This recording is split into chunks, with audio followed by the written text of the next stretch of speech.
কিয়ামতের আগে আগে আরো কিছু মানুষকে আল্লাহ পাক কিন্তু শূকর এবং বানরে পরিণত করবেন। এই হাদিসটা কি জানেন? হাদিসটা শুনে রাখেন। এটা আখিরুজ জামান বা কিয়ামতের আলামত সংক্রান্ত হাদিসগুলোর মধ্যে পাবেন।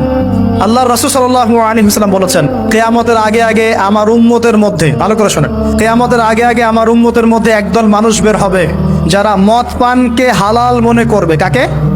মদ পান করাকে হালাল মনে করবে। যারা বাদ্যযন্ত্র, গায়িকা, নায়িকা এগুলো নিয়ে নর্তকী নাচাবে রাতের বেলা, এগুলোকে হালাল মনে করবে।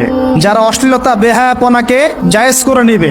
ঠিক আছে, এরকম কয়েকটা পাপের কথা বলে নবীজি বলছেন একদিন সকালবেলা আল্লাহ পাক তাদেরকে ঘৃণিত বানরে পরিণত করবে। এটা হবে সামনে, কখন কিভাবে হবে আল্লাহ ভালো জানেন। এবার আমি কনসেপ্টে চলে আসি। এই যে পৃথিবীতে নেমে আসলাম, তাহলে আমরা কোত্থেকে আসছি ভাই? আমরা কি পৃথিবীর অধিবাসী ছিলাম? আমরা জান্নাতে ছিলাম, ওখান থেকে আল্লাহ পাক পাঠিয়েছে।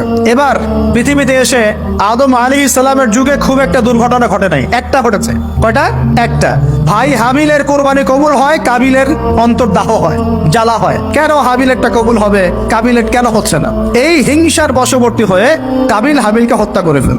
হত্যা করে লাশটা দাফন করার পদ্ধতিও তার জানা ছিল না। আল্লাহ কাককে পাঠালেন, কাককে দেখে সে শিখলো।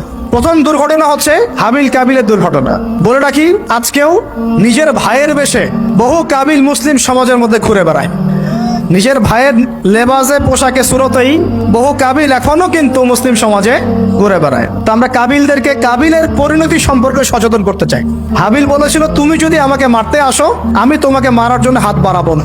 হাবিল জান্নাতে যাবে আর কাবিল জাহান্নামে যাবে। কেন কাবিল জাহান্নামে যাবে? নবীজি বলেছেন, পৃথিবীর প্রথম হত্যাকাণ্ড সংগঠিত করেছে কাবিল।